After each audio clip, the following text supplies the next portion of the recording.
20살 준영은 생면부지의 낯선 할머니에게 딱 5분만 자신의 가짜 할머니가 되어달라고 애원했습니다. 그리고 그 5분간의 위험한 연극은 60년 흑백 같던 수미 할머니의 인생을 송두리째 뒤바꿔 놓았습니다. 이 기묘한 가짜 가족 뒤에는 대한민국을 뒤흔들 만한 100억 원의 거액, 상속과 죽음의 그림자가 숨겨져 있었습니다. 준영은 왜 하필 수미 할머니를 찾아왔을까요? 그리고 이들이 목숨을 걸고 지켜야 했던 상상 이상의 운명과 비밀은 무엇이었을까요? 지금부터 한 청년의 절박한 부탁이 가져온 기적 같은 이야기를 시작합니다. 이야기 시작 전에 구독, 좋아요 부탁합니다. 더 많은 영상 제작에 큰 도움이 됩니다. 늦은 저녁 차가운 바람이 낙엽을 굴리던 늦가을 밤이었습니다. 수미 씨는 시장에서 사온 따뜻한 팥빵 봉투를 품에 안고 익숙한 골목길을 걷고 있었습니다. 늘 그렇듯 고요하고 늘 그렇듯 외로운 길이었습니다. 수미 씨의 인생은 남편이 떠난 뒤로 마치 흑백 사진처럼 색을 잃은 듯 했습니다. 특별할 것 없는 일상만이 덤덤하게 이어지고 있었습니다. 그때였습니다. 그림자처럼 짙게 드리운 골목 어귀에서 갑자기 한 남자가 튀어나왔습니다. 그는 20살 중반쯤 되어 보이는 청년으로 흐트러짐 없는 정장 차림이었지만 이마에는 식은땀이 흥건했고 눈빛은 짙은 공포로 가득 차 있었습니다. 청년은 수미 씨를 발견하자마자 마치 동아줄이라도 잡은 듯 허겁지겁 다가왔습니다. 그의 목소리는 떨리고 있었지만 필사적이었습니다. 청년은 수미 씨의 팔을 붙잡고 간절하게 속삭였습니다. 할머니, 제발 부탁드립니다. 딱 10분만 아니 5분만. 제 할머니인 척 해주세요. 수미 씨는 갑작스러운 상황에 손에 들고 있던 팥빵 봉투를 떨어뜨릴 뻔했습니다. 온몸에 신경이 곤두섰고 심장이 쿵쿵 뛰었습니다. 이게 무슨 소리인가? 청년은 수미 씨의 질문을 기다릴 틈도 주지 않았습니다. 그는 고통스러운 듯 주변을 힐끔거리며 다급함을 토해냈습니다. 지금 누군가 저를 쫓고 있습니다. 제가 숨을 곳이 없습니다. 할머니만 저를 도와주시면 이 은혜 절대 잊지 않겠습니다. 제발요. 수미 씨는 난생 처음 겪는 청년의 절박한 눈빛에 잠시 넋을 놓았습니다. 그의 눈빛은 깡패나 사기꾼의 그것이 아닌 세상의 끝에 내몰린 한 젊은이의 순수한 공포를 담고 있었습니다. 수미 씨는 머뭇거렸습니다. 낯선 사람의 부탁, 그것도 할머니인 척 해달라는 기묘한 부탁이었습니다. 혹시 위험한 일에 휘말리는 것은 아닐까 두려웠습니다. 그러나 동시에 홀로 살아온 긴 세월 동안 잊고 지냈던 어떤 감정이 그녀의 가슴을 건드렸습니다. 바로 도움이 필요한 사람을 외면할 수 없다는 오랜 인간적인 본능이었습니다. 결정을 내릴 찰나 골목 저편에서 짙은 색 세단 한 대가 천천히 미끄러져 들어오는 것이 보였습니다. 마치 사냥감을 찾는 맹수처럼 미등 불빛이 수미 씨와 청년을 향해 천천히 다가왔습니다. 청년의 몸이 딱딱하게 굳어지는 것을 느낄 수 있었습니다. 그는 수미 씨의 팔을 잡은 손에 힘을 주며 다시 한번 떨리는 목소리로 애원했습니다. 저 차가, 저 사람들입니다. 시간이 없습니다, 할머니. 제발. 수미 씨는 순간적으로 결심했습니다. 단 한 번뿐이야. 이 청년이 왜 쫓기는지는 모르지만 일단 도와주자. 그녀는 깊은 숨을 들이마셨습니다.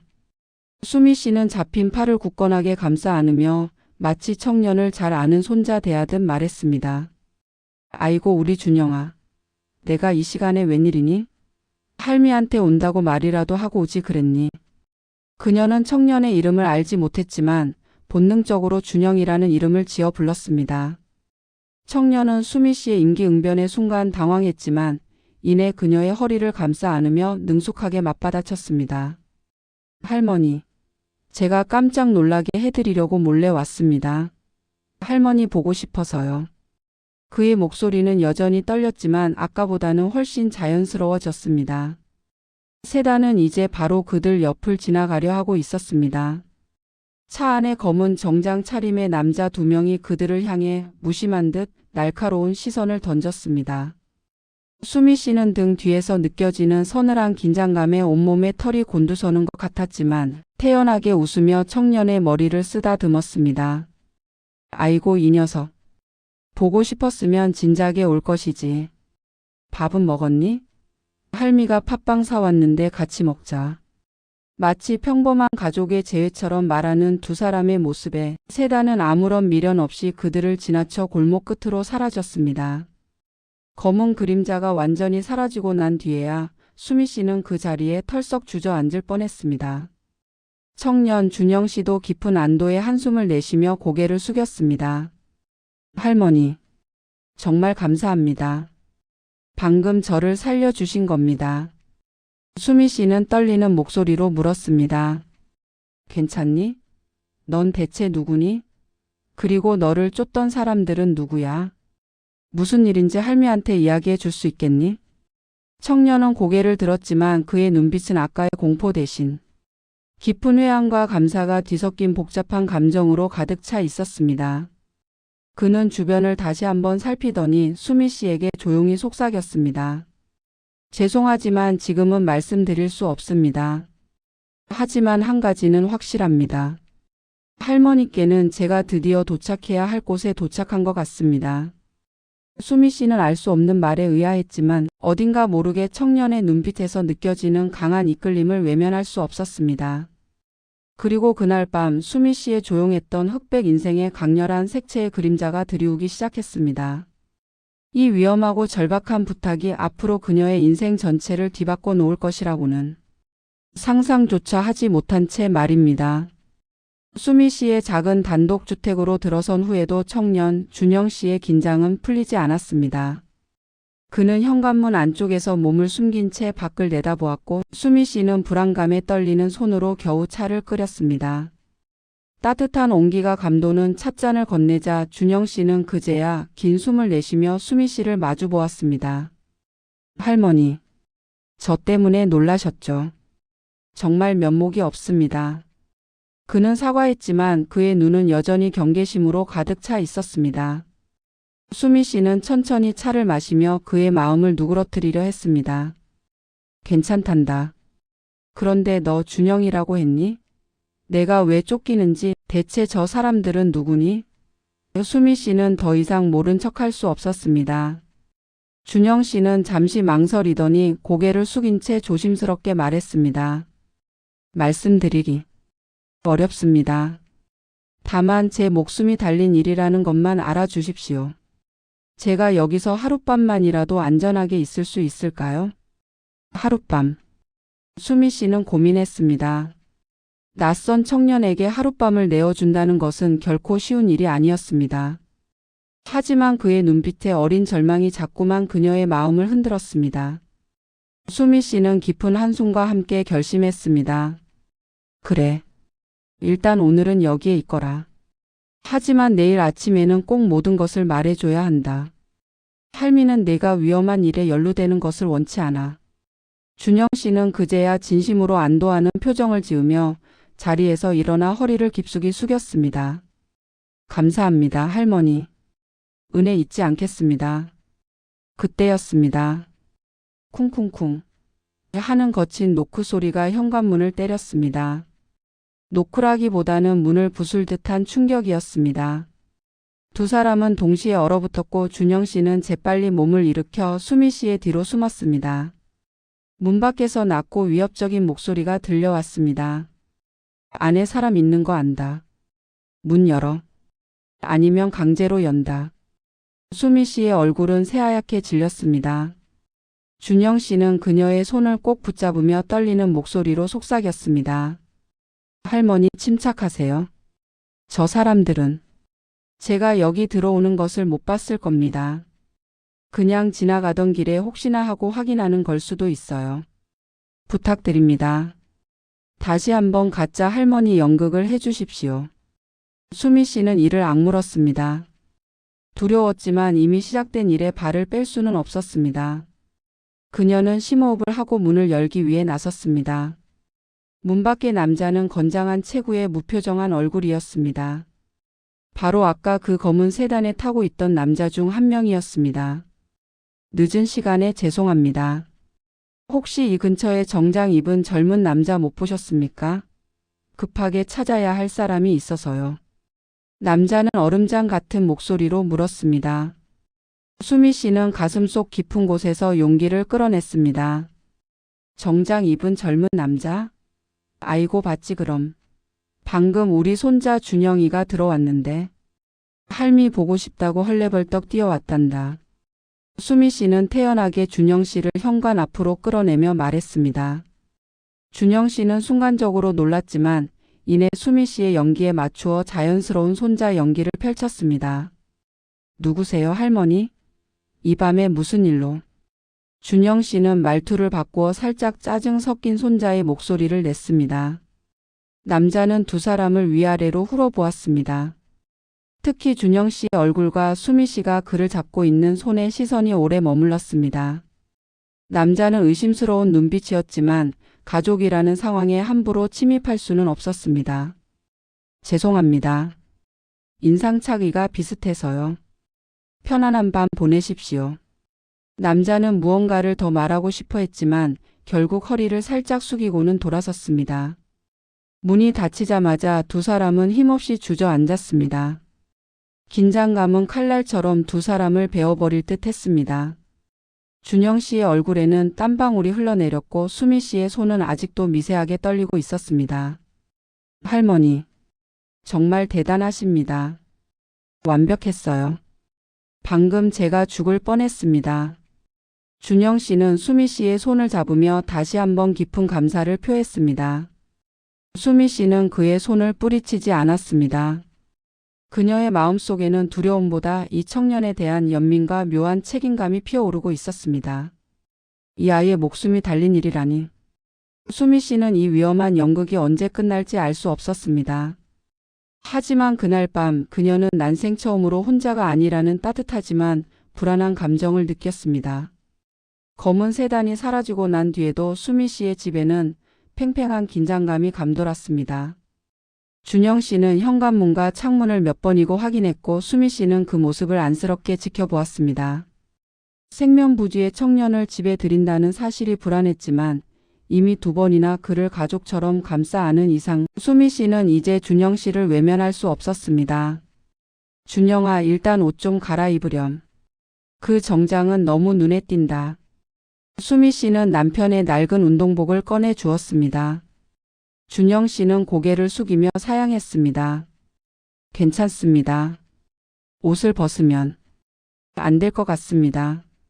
언제든 도망칠 준비를 해야 해서요. 수미 씨는 그의 말에 가슴이 아팠습니다. 도망이라니. 너는 대체 어디로 도망치려고 하니? 그리고 저 사람들은 왜 너를 쫓는 거니? 이젠 말해줘야 하지 않겠니?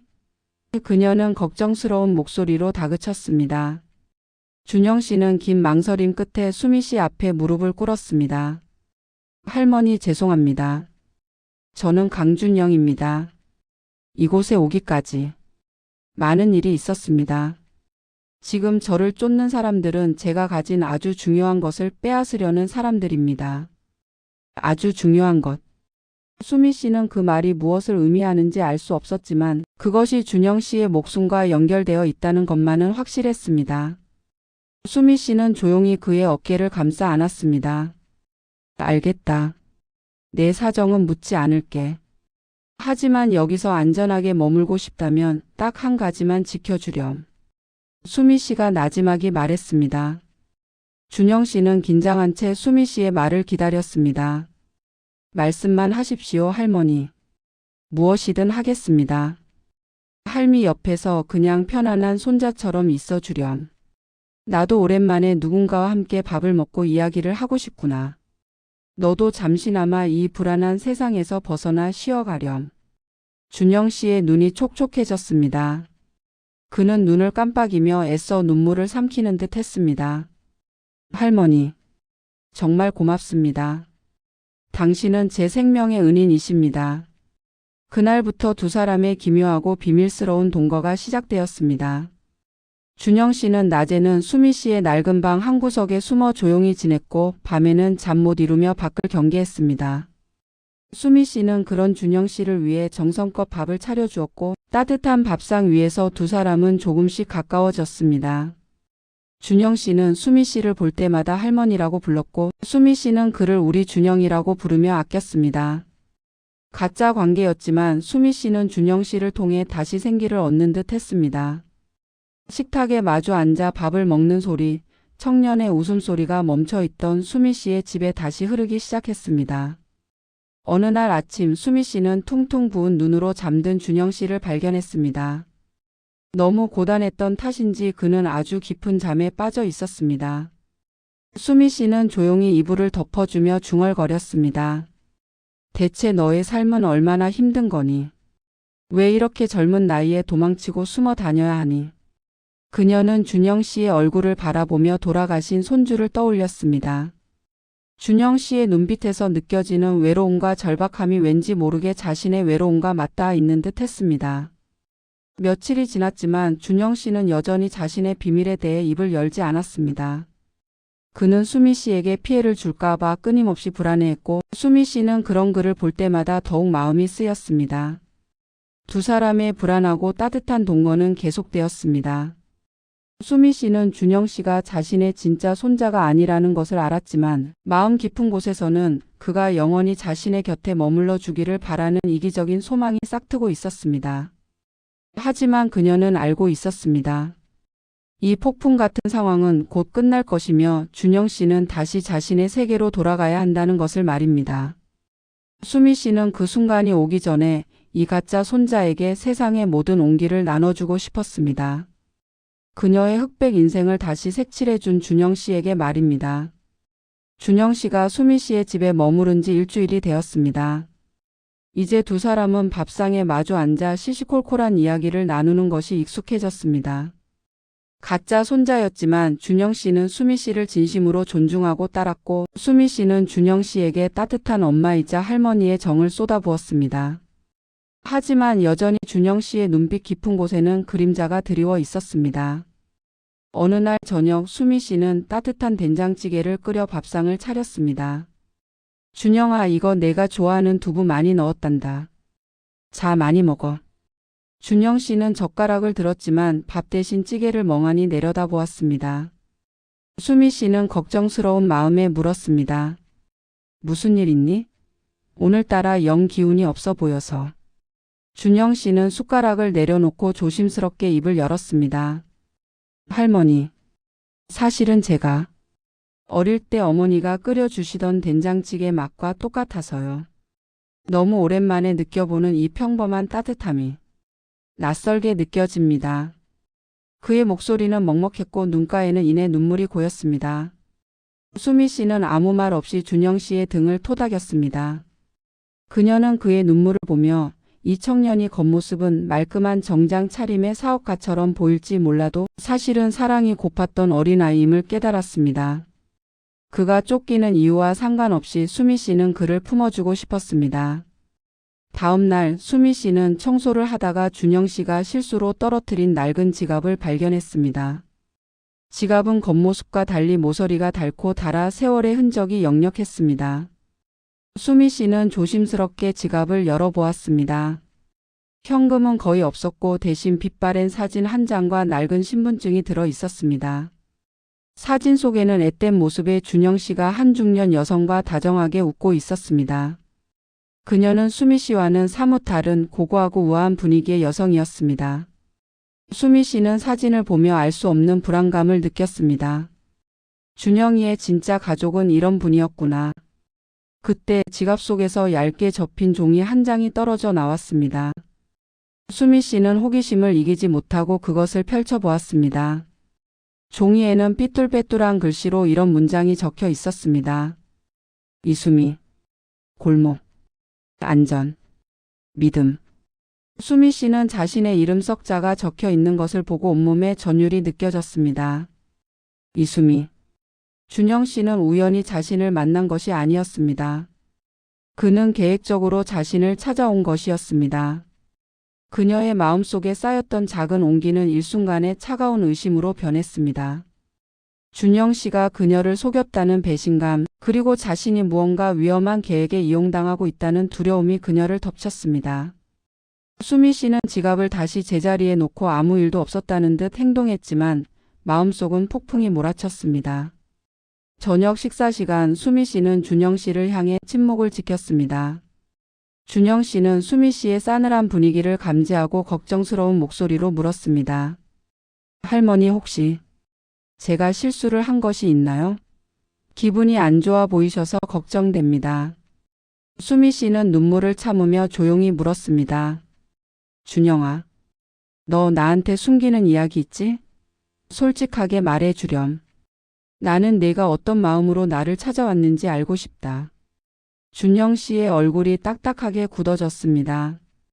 그는 수미 씨가 자신의 비밀에 접근했다는 것을 직감했습니다. 수미 씨의 질문은 그에게는 가장 예민하고 위험한 진실을 향한 질문이었습니다. 두 사람 사이에는 짙은 침묵만이 감돌았고 가짜 가족에게 피어났던 낯선 온기는 깨지기 직전에 유리처럼 위태로워졌습니다. 수미 씨의 눈에서 결국 눈물이 한 줄기 흘러내렸습니다. 준영 씨는 고개를 들지 못하고 그저 깊은 절망과 죄책감에 사로잡혀 있었습니다. 수미 씨의 눈물은 준영 씨에게 큰 충격이었습니다. 그는 자신의 비밀이 드러났음을 알고 있었지만 수미 씨의 순수한 정을 배신했다는 사실에 괴로워했습니다. 그날 밤 준영 씨는 잠을 이루지 못하고 짐을 챙겨 떠날 준비를 했습니다. 수미 씨에게 더 이상 피해를 줄 수 없다고 판단한 것입니다. 준영 씨는 짐을 싸던 중 수미 씨에게 주려고 준비했던 두꺼운 봉투를 꺼냈습니다. 이것은 그가 그토록 지키려 했던 그리고 쫓기는 이유가 되었던 문서들이었습니다. 그는 봉투를 들고 수미 씨 방 앞으로 다가갔지만 문고리를 잡은 채 한참을 망설였습니다. 할머니, 제가 감히 이 문서를 드릴 수 있을까요? 이 봉투에는 제 삶과 할머니의 삶을 완전히 뒤바꿔 놓을 진실이 들어 있습니다. 그는 결국 용기가 나지 않아 봉투를 수미 씨의 방문 앞에 조용히 내려놓고는 조심스럽게 집을 나서려 했습니다. 이것이 내가 해줄 수 있는 최선이다. 할머니. 그러나 운명은 그를 쉽게 놓아주지 않았습니다. 준영 씨가 현관문을 열고 나가려는 순간 문 밖에서 낮게 웅얼거리는 목소리가 들려왔습니다. 검은 세단의 남자들이 다시 돌아온 것이었습니다. 준영 씨는 다시 몸을 숨겼습니다. 수미 씨는 잠에서 깨어나 물을 마시러 나왔다가 문 앞에 놓인 봉투와 문틈으로 스며드는 긴장감을 느꼈습니다. 그녀는 봉투를 들고 방으로 돌아와 조심스럽게 밀봉된 부분을 뜯었습니다. 그녀의 손은 떨렸고 심장은 불안감으로 미친 듯이 뛰었습니다. 봉투 안에는 여러 장의 문서가 있었습니다. 그중 가장 먼저 눈에 들어온 것은 유언장이라는 굵은 글씨였습니다. 유언장에는 준영 씨가 사진 속 여성, 즉 그의 어머니가 남긴 충격적인 내용이 담겨 있었습니다. 문서에는 이렇게 적혀 있었습니다. 나 강지은은 나의 모든 재산, 현금 100억 원과 회사의 주식 일체를 나의 아들 강준영에게 상속한다. 단 이 상속을 집행하기 위해서는 한 가지 조건이 있다. 바로 나의 어린 시절 유모였던 이수미를 찾아가 그녀의 집에서 7일 밤낮을 함께 지내야 한다. 수미 씨는 자신의 이름을 확인하고 충격으로 숨을 들이마셨습니다. 유모라니? 자신의 인생에서 잊고 지냈던 그러나 가장 따뜻했던 기억 속의 어린 도련님과 아가씨가 떠올랐습니다. 내가 그들의 유모였다니. 그녀는 자신이 40년 전에 돌보았던 그 아가씨의 아들이 바로 눈앞의 준영 씨라는 사실에 머리가 하얘졌습니다. 그리고 더욱 충격적인 내용이 이어졌습니다. 나의 이복 오빠 준영 씨의 삼촌인 강태욱은 이 재산을 노리고 있을 것이다. 준영이가 나를 찾으러 오지 못하도록 모든 수단과 방법을 동원할 것이다.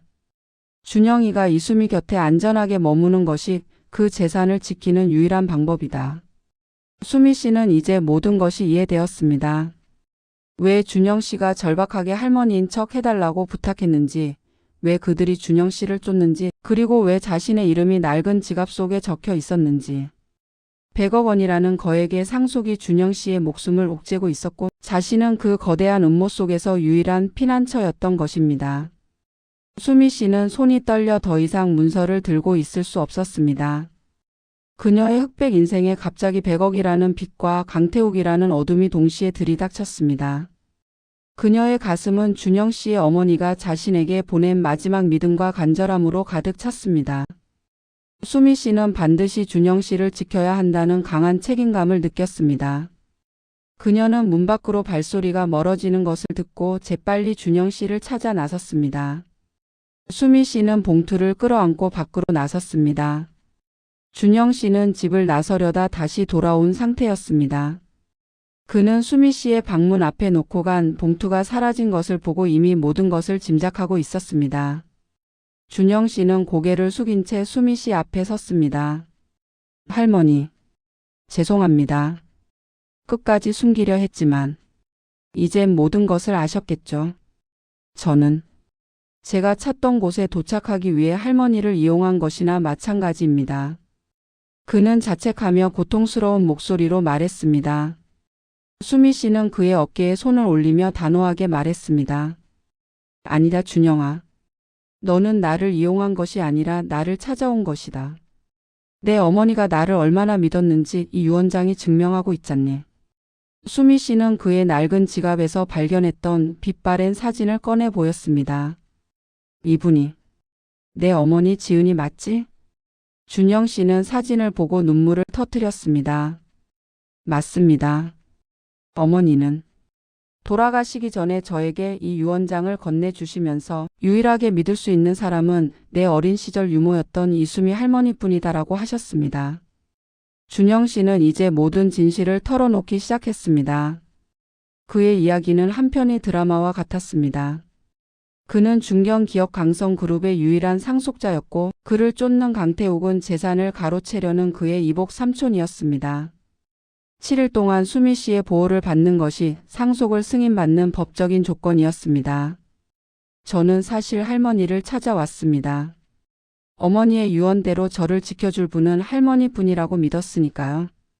저를 쫓는 사람들은 제가 할머니와 접촉하지 못하도록 막으려 했습니다. 하지만 할머니의 이 작은 집이 제가 숨을 수 있는 유일한 곳이었습니다. 수미 씨는 고개를 끄덕였습니다. 이제야 모든 의문이 풀렸습니다. 그녀는 40년 전 지은 아가씨에게 쏟았던 따뜻한 정이 이렇게 부메랑처럼 돌아올 줄은 꿈에도 생각하지 못했습니다. 수미 씨는 준영 씨의 손을 잡으며 결연한 눈빛으로 말했습니다. 걱정하지 마렴. 40년 전 내 어머니를 지켰던 것처럼 이제는 너를 지켜줄 것이다. 7일. 남은 이틀 동안 나는 내 진짜 할머니가 되어줄 것이다. 강태욱 그 사람이 누군지 몰라도 내 손자는 절대 빼앗기지 않을 것이다. 두 사람은 이제 가짜 가족이 아닌 운명 공동체가 되었습니다. 수미 씨는 유모로서의 옛 기억과 책임감을, 준영 씨는 어머니의 마지막 소망과 생존 본능을 걸고 이 위험한 게임을 계속하기로 했습니다. 하지만 강태욱 일당은 그들을 호락호락하게 두지 않았습니다. 그들이 대화를 나누는 사이 집 밖에서 미세하지만 위협적인 소리가 들려왔습니다. 누군가 집 안으로 침입하려는 소리였습니다. 준영 씨는 수미 씨를 감싸 안으며 외쳤습니다. 할머니, 숨으셔야 합니다.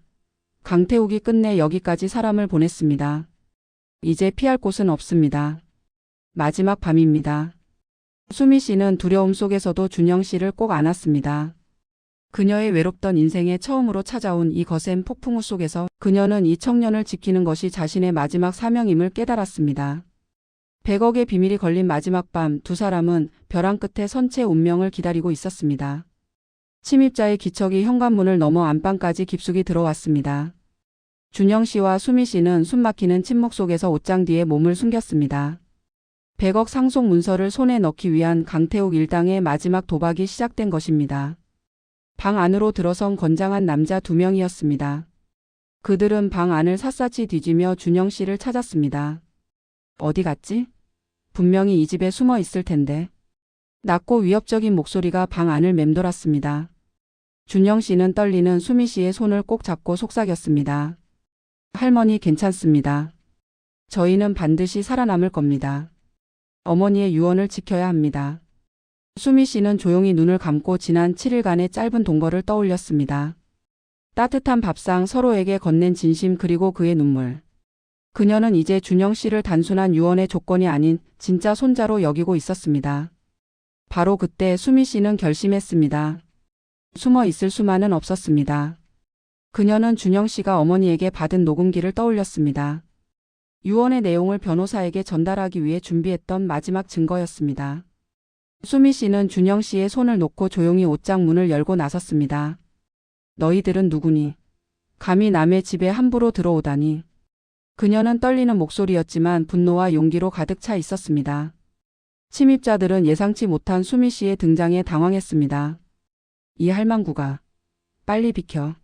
강준영 어딨어? 그들은 거칠게 수미 씨를 밀쳐냈습니다. 수미 씨는 쓰러지는 순간에도 손에 쥐고 있던 녹음기를 작동시켜 온 힘을 다해 소리쳤습니다. 내 손자 준영이는 아무데도 안 간다. 너희가 함부로 손댈 수 있는 애가 아니야. 유원장은 이수미인 나를 보호자로 지명했다. 준영 씨는 수미 씨가 위험에 처한 것을 보고 분노하며 뛰쳐나와 그녀를 감쌌습니다. 두 사람이 사투를 벌이는 순간 미리 연락을 받고 대기하고 있던 변호사와 경찰이 현관문을 부수고 들이닥쳤습니다. 경찰이 강태욱 일당을 제압하는 동안 준영 씨는 수미 씨를 부축했습니다. 그들의 목숨을 건 하룻밤의 위태로운 연극은 마침내 강태욱 일당의 체포로 막을 내렸습니다. 며칠 후 모든 상속 절차가 마무리되었습니다. 준영 씨는 강성그룹의 정식 후계자가 되었고 100억 원의 재산과 회사를 물려받게 되었습니다. 그는 가장 먼저 수미 씨의 집으로 달려갔습니다. 할머니, 이제 모든 것이 끝났습니다. 당신 덕분입니다. 제가 살았습니다. 준영 씨는 수미 씨의 손을 잡고 눈물을 글썽였습니다. 수미 씨는 환한 미소를 지었습니다. 살아줘서 고맙다, 준영아. 내 어머니의 마지막 소망이 이루어졌으니 이제 내가 행복하게 사는 것만 남았다. 아닙니다, 할머니. 저는 어머니의 유언이 진정으로 무엇이었는지 압니다. 그것은 저에게 100억을 주는 것이 아니라 할머니에게 진짜 가족을 찾아주는 것이었습니다. 이제 저는 할머니의 손자입니다. 가짜가 아니라 진짜 손자입니다. 준영 씨는 수미 씨의 낡고 작은 집을 최고급 저택으로 바꾸는 대신 그녀의 집 옆에 따뜻하고 아담한 집을 지어 수미 씨의 이웃이 되어 주었습니다. 그는 매일 아침 수미 씨의 집을 찾아 아침 식사를 함께 했고 따뜻한 된장찌개를 끓여 드리며 평생의 은혜를 갚았습니다. 100억 상속의 비밀은 끝났지만 그 절박한 부탁이 가져온 기적 같은 인연은 계속되었습니다. 수미 씨의 흑백 같던 인생은 이제 준영 씨의 사랑과 온기로 가득 찬 아름다운 색채의 삶으로 영원히 이어지게 되었습니다. 외로웠던 할머니와 절박했던 청년 두 사람은 비로소 세상에서 가장 단단하고 따뜻한 진짜 가족이 되었습니다.